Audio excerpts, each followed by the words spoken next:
أعوذ بالله من الشيطان الرجيم. بسم الله الرحمن الرحيم. الحمد لله والصلاة على أهله، أما بعد، فالسلام عليكم ورحمة الله وبركاته. بسم الله الرحمن الرحيم. الحمد لله رب العالمين، ثم الصلاة والسلام على أشرف الأنبياء والمرسلين، سيدنا الممجد، بشيرنا المصدق، نذيرنا المؤيد، المصطفى الأمجد والمحمود الأحمد، الذي سمي في السماء بأحمد وفي الأرض بأبي القاسم محمد، وعلى آل بيته الطيبين الطاهرين المعصومين، الذين أذهب الله عنهم الرجس وطهرهم تطهيرا، واللعنة الدائمة على أعداء الله أجمعين من الآن إلى قيام يوم الدين. أما بعد، فقد قال الله العظيم في كتابه الكريم، وهو أصدق القائلين وقوله الحق: بسم الله الرحمن الرحيم. وقال ربكم ادعوني استجب لكم إن الذين يستكبرون عن عبادتي سيدخلون جهنم داخرين. آمنا بالله، صدق الله العلي العظيم وصدق رسوله الكريم، ونحن على ذلك من الشاهدين. رب اشرح لي صدري ويسر لي أمري واحلل عقدة من لساني يفقه قولي. صلوا على محمد وآل محمد. اللهم صل على محمد وآل محمد. Chers frères et sœurs, nous sommes tous censés savoir qu'aujourd'hui, nous commémorons ensemble le martyre de notre quatrième imam, l'imam Zayn al-Abidin, Sayyid al-Sajidin, alayhi salam. Et ensemble, aujourd'hui, nous allons essayer d'apprendre quelque chose avec notre quatrième imam, quelque chose qui nous est très connu, une chose qui nous est très familière, et pourtant, le rappel est très bénéfique. Parmi les choses les plus claires de la vie de notre quatrième imam, alayhi salam, nous savons très bien que nous avons un héritage important qui nous est parvenu de la part de notre quatrième imam, l'imam Zayn al-Abidin, alayhi salam. Et cet héritage n'est autre que le fameux livre As-Sahifatu As-Sajjadiyya. Et donc, nous savons très bien que As-Sahifatu As-Sajjadiyya est un recueil de dua, invocation, évocation, oraison de la part de notre quatrième imam, alayhi salam. Et donc aujourd'hui, nous savons très bien que notre quatrième imam est connu et réputé pour tous ces doigts qu'il nous a appris et durant et pendant les périodes de la vie de chacun d'entre nous. Et donc aujourd'hui, pour un bref instant, Inch'Allah, nous allons parler du dua. Et d'ailleurs, je vous ai récité un verset du Saint-Coran qui nous est très connu, et la définition ou le tafsir ou l'exégèse de ce verset nous est fait aussi par notre quatrième imam, alayhi salam. Et donc notre quatrième imam, alayhi salam, non seulement a appliqué ce verset du Saint-Coran, mais en même temps nous a expliqué l'importance de cette application et de ce verset et du message que contient ce verset. Allah subhanahu wa ta'ala, dans le chapitre 40 du Saint-Coran, sourate Ghafir, verset 60, verset très connu. Allah subhanahu wa ta'ala dit: Bismillah ar-Rahman ar-Rahim. Wa qala rabbukum ud'ouni. Et votre Seigneur a dit: Ud'ouni. Appelez-moi. Astajib lakum. Je vous répondrai. Inna alladhina yastakbiruna an ibadati sayadkhuluna jahannama dakhirin. Et ceux qui par orgueil laissent et délaissent mon adoration, refusent de m'adorer par orgueil, donc rentreront dans l'enfer humilié. Voyez-vous, Allah subhanahu wa ta'ala a donné l'ordre. وَقَالَ رَبُّكُمْ أُدْعُونِي. Et votre Seigneur a dit, appelez-moi. Et le mot dans Ud'ouni, le mot caché que nous savons, est le mot dua aussi. Et donc voyez-vous, faire des duas, des oraisons, le quatrième imam en est le maître incontesté. Et pour cela, nous avons le recueil de dua As-Sahifatu Sajjadiyya. Mais dans ce même verset, Allah subhanahu wa ta'ala dit Inna alladhina yastakbiruna an ibadati. Ceux qui par orgueil refusent de m'adorer. Et donc, le quatrième imam nous présente un lien direct avec la première portion ou la première partie du verset avec la seconde ou la deuxième. Qu'est-ce que l'ibada? Ceux qui refusent par orgueil de m'adorer. Inna alladhina yastakbiruna an ibadati.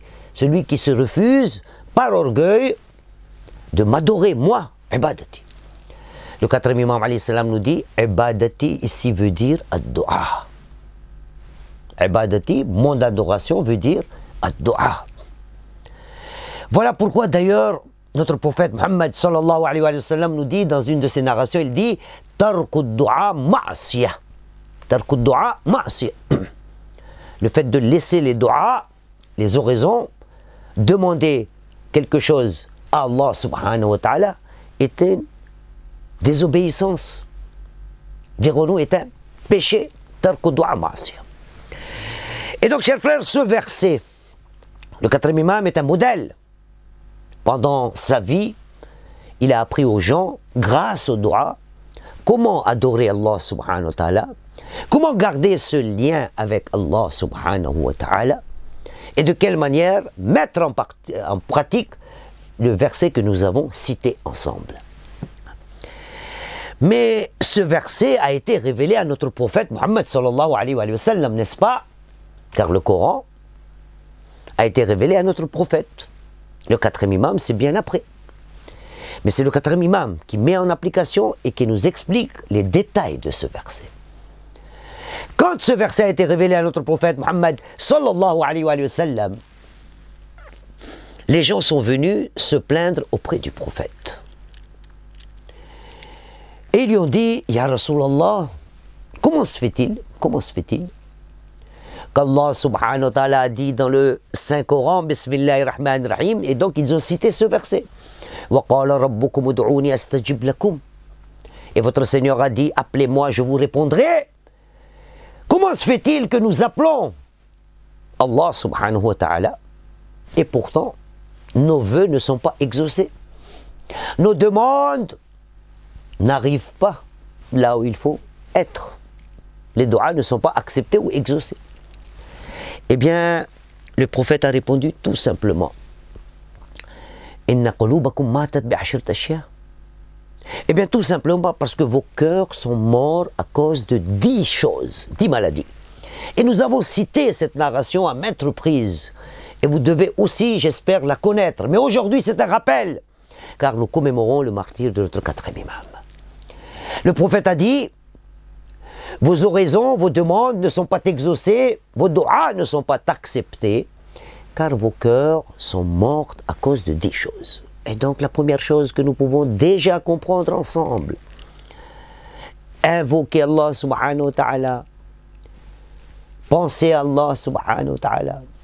Le vrai dua est le dua qui sort du cœur. Et donc le dua ne se limite pas à la langue. Il ne s'agit pas seulement de réciter ou de lire. Non, le dua est quelque chose qui doit sortir des profondeurs du cœur de chacun d'entre nous. C'est pour ça Allah subhanahu wa ta'ala dit que celui qui ne se réfère pas à moi, celui qui par orgueil refuse de m'adorer, eh bien le châtiment est inévitable. Humilié et l'enfer. Et donc, les gens ont demandé, comment se fait-il que nos cœurs soient morts? Le prophète a dit, à cause de 10 choses. Et aujourd'hui, moi je ferai un discours, devant vous là, je suis en train de faire un discours, mais le travail reste à faire pour chacun d'entre nous, et en ce moment, en l'occurrence, pour chacun d'entre vous. Pourquoi? Car je vais juste citer les causes et aller en profondeur faire des recherches est votre devoir. C'est-à-dire, nous allons énumérer les causes ensemble et comment y faire face, comment essayer de changer quelque chose dans notre vie, dans notre façon de faire les doigts et demander les doigts, réciter les doigts, lire les doigts et faire attention à quelque chose. Pourquoi? Parce que le prophète a dit, le doigt doit sortir du cœur. Première chose, le prophète a dit, إنكم عرفتم الله ولم تؤدوا حق طاعته أو طاعته. Certes, vous connaissez Allah subhanahu wa ta'ala, votre Seigneur, vous l'adorez, mais vous ne l'obéissez pas comme il se doit.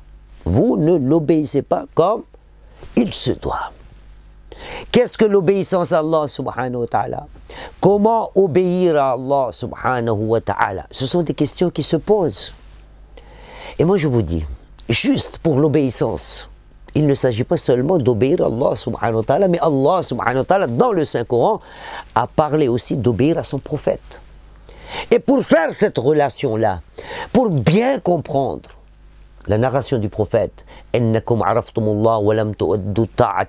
vous avez connu et vous connaissez Allah subhanahu wa ta'ala, mais vous n'avez pas accompli comme il se doit sa ou son obéissance.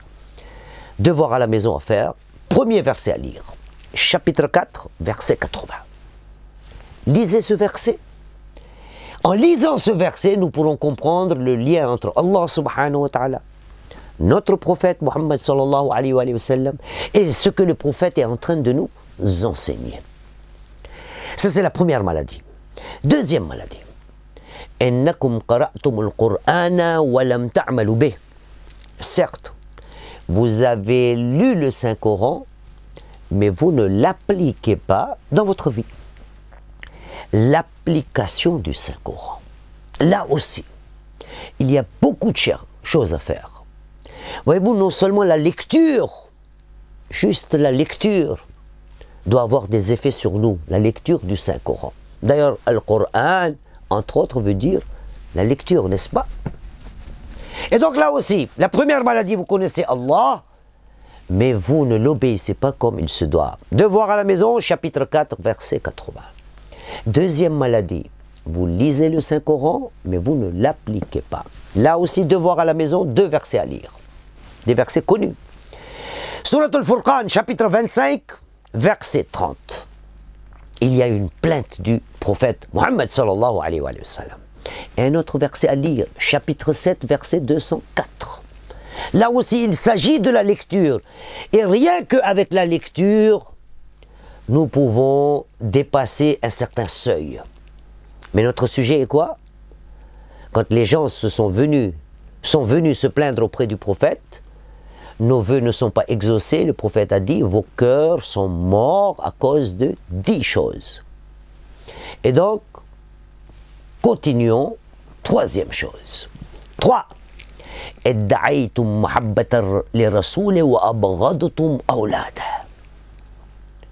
Vous déclarez ouvertement aimer le prophète. Mais de l'autre côté, vous haïssez sa progéniture. Vous n'aimez pas sa progéniture, vous n'aimez pas ses enfants. Qui sont les enfants du prophète?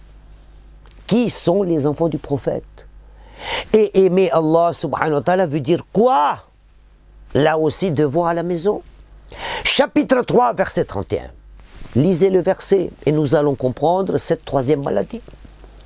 Et en même temps, le prophète Muhammad sallallahu alayhi wa sallam a dit, dans une de ses narrations très connues, il a dit « Ana wa aliyun abawa hadihil ummah » Moi et Ali, alayhi salam, moi et Ali, sont les pères de cette nation.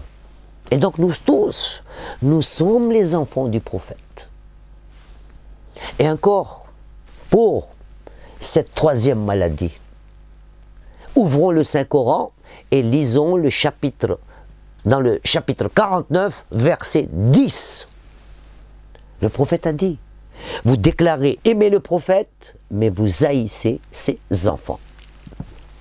Quatrième maladie, ادعيتم عداوة الشيطان ووافقتموه. Vous déclarez que le Satan, le diable, est votre ennemi déclaré. ادعيتم عداوة الشيطان. Vous déclarez que le diable est mon ennemi.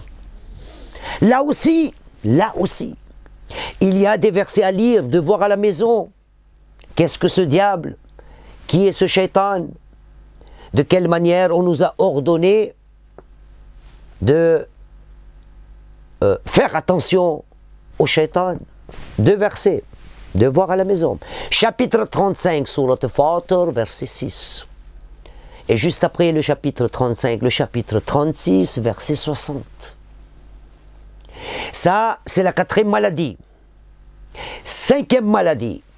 ادعيتم محبة الجنة فلم تعملوا لها. Vous déclarez aimer le paradis, mais vous ne vous y préparez pas.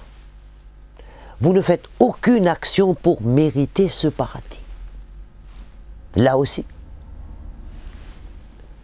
Comment mériter ce paradis? Qui sont les gens pour qui le paradis est prêt? Comment y aller? Comment y accéder? Là aussi, devoir à la maison, à lire. Chapitre 3, versets 133, 134, 135. Et donc, résumons les 5 premières maladies. Vous connaissez Allah subhanahu wa ta'ala, mais vous ne l'obéissez pas comme il se doit.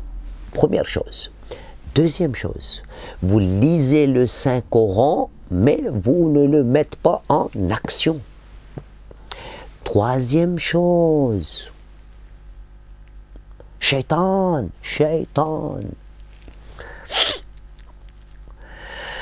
La troisième chose, c'est vous aimez le prophète et vous haïssez sa progéniture. Quatrième chose, vous déclarez être l'ennemi du Satan, mais vous l'accompagnez, le shaitan, vous l'accompagnez. Cinquième chose, vous aimez le paradis, mais vous n'en faites, pour ce paradis, pour le mériter, aucune action. 6. ادعيتم مخافة النار ورميتم بأبدانكم فيها. Vous déclarez ouvertement avoir peur de l'enfer.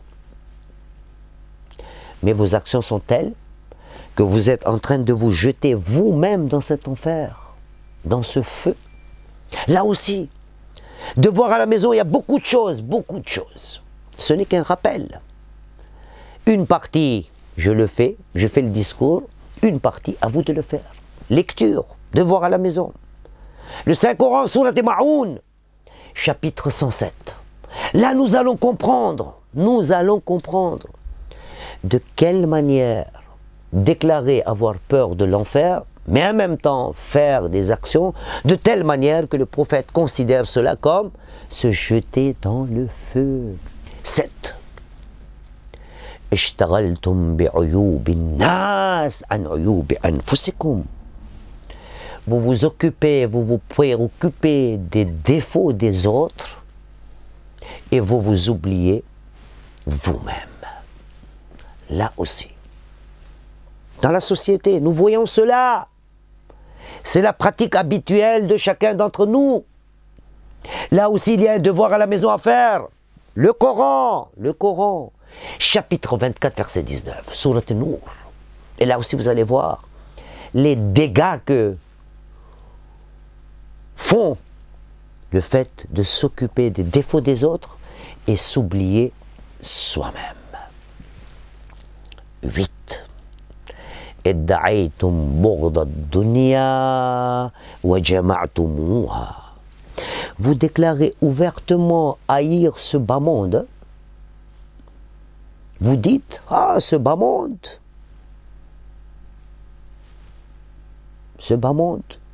il ne faut pas s'attacher à ce bas monde, à dunya. ادعيتم بغض الدنيا وجمعتموها. Vous déclarez autre chose et vos actions sont le contraire. Vous êtes en train de amasser, de ramasser ce bas monde. Vous passez votre temps à ramasser ce bas monde. Là aussi, pour comprendre. Lecture, devoir à la maison. Chapitre 3, verset 14. Juste une petite lecture. qu'est-ce que le prophète Muhammad sallallahu alayhi wa sallam est en train de nous expliquer ici. 9e maladie. أقررتم بالموت فلا تستعدوا له. Vous attestez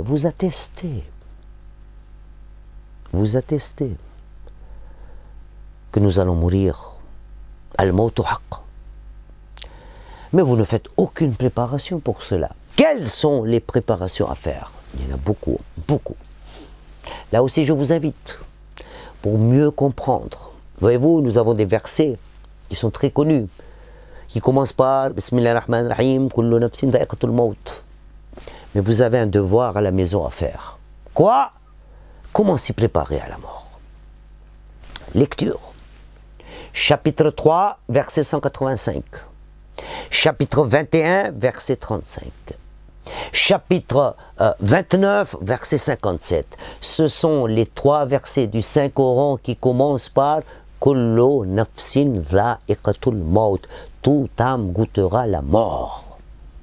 Chers frères, le prophète a dit, vos cœurs sont malades à cause de 10 choses. 10e et dernière maladie. Le prophète a dit, Dufintum mautakum falam ta'tabiru bihim. Allahu Akbar. Vous enterrez vos morts, mais vous ne prenez pas de leçons. Vous voyez tous les jours les gens mourir. Vous-même, vous allez au cimetière pour enterrer vos proches. Mais, vous ne réagissez pas. Vous ne prenez pas de leçons. Vous ne vous sentez pas, vous aussi, un de ces jours, faire partie de cela. À cause de ces 10 maladies-là, le prophète a dit voilà pourquoi vos doigts ne sont pas exaucés. Là aussi, lecture à la maison. Surat At-Takathur, le chapitre 102 du Saint-Coran. Chers frères, le 4e imam nous a légué cet héritage du dua. Déjà une première question que je dois me poser. Ai-je au moins une fois dans ma vie ouvert ce recueil de dua, As-Sahifatu Sajjadiyya, ou je n'en ai pas besoin? Je me sens hautain. Et d'ailleurs Allah subhanahu wa ta'ala a parlé de quoi? De l'orgueil. Les gens qui se disent je n'ai pas besoin d'Allah subhanahu wa ta'ala. Et pourtant l'imam nous montre de quelle manière il se présente devant Allah subhanahu wa ta'ala. Et oui, le 4e imam a vécu tellement de souffrances, qu'il a jugé utile de se lier au Créateur, à Allah subhanahu wa ta'ala. Il se réfugiait auprès d'Allah subhanahu wa ta'ala. Il parlait avec Allah subhanahu wa ta'ala. Il demandait à Allah subhanahu wa ta'ala. Ô combien les souffrances, surtout de la tragédie de Karbala, l'imam Sajjad alayhi salam ne les oublie pas. Jusqu'à quel point? L'histoire nous relate qu'à chaque fois que de l'eau pour les ablutions, donc pour le wudu, se présentait devant le fils du prophète, l'imam Sajjad alayhi salam, et dès qu'il lançait un regard dans l'eau, ses larmes coulaient. Et à cause de cela, il fallait changer l'eau pour accomplir l'ablution. Pourquoi? Il pensait à Karbala, il pensait à tout ce qui s'est passé à Karbala. L'imam Sajjad alayhi salam, à chaque fois, et nous avons beaucoup d'histoires qui nous est relatées de la part des historiens, de quelle manière l'imam Sajjad alayhi salam n'a pas oublié la tragédie de Karbala. Et aujourd'hui, avec toutes ces souffrances, le 4e imam alayhi salam va nous quitter. Son dernier moment nous est relaté de cette manière. Le 4e imam s'est affaibli. Il était sur le lit de la mort. Et là, le 5e imam nous relate, il nous dit aux derniers instants de mon père, donc à Sajjad alayhi salam, j'étais à son chevet. Il était en train de nous quitter. C'était le moment de l'agonie. Il nous quittait, il partait. Et à ce moment-là, à cause de la souffrance, il avait du mal à respirer. J'étais là en train d'essayer de le soulager en tapotant sa poitrine, en disant « Mon père, ne vous en faites pas. Je suis là. » Et le cinquième imam me dit, à ce moment précis-là, quand j'étais en train de le soulager, j'ai vu mon père en train de pleurer, les larmes coulaient. Je lui ai demandé, oh mon père, mais pourquoi pleurez-vous à cet instant? Le quatrième imam m'a dit, oh mon fils, aujourd'hui je suis en train de te quitter.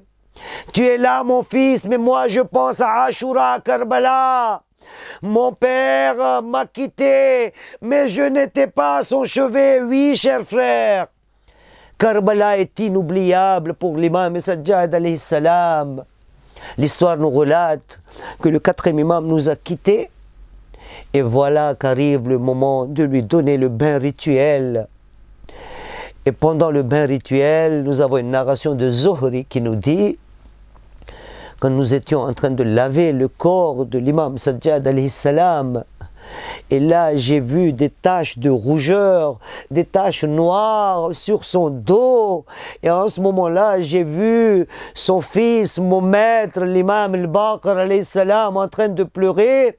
Et à ce moment-là j'ai demandé, Yabna Rasulillah, mais qu'est-il arrivé à votre père? Le cinquième imam a dit, oh Zuhri, as-tu oublié qu'après la tragédie de Karbala, mon père est allé avec les captifs et les captives de Karbala à Koufa et de Koufa à Cham, et durant tout le trajet dans la prison de Cham, mon père a été fouetté. Ce sont les traces des fouets.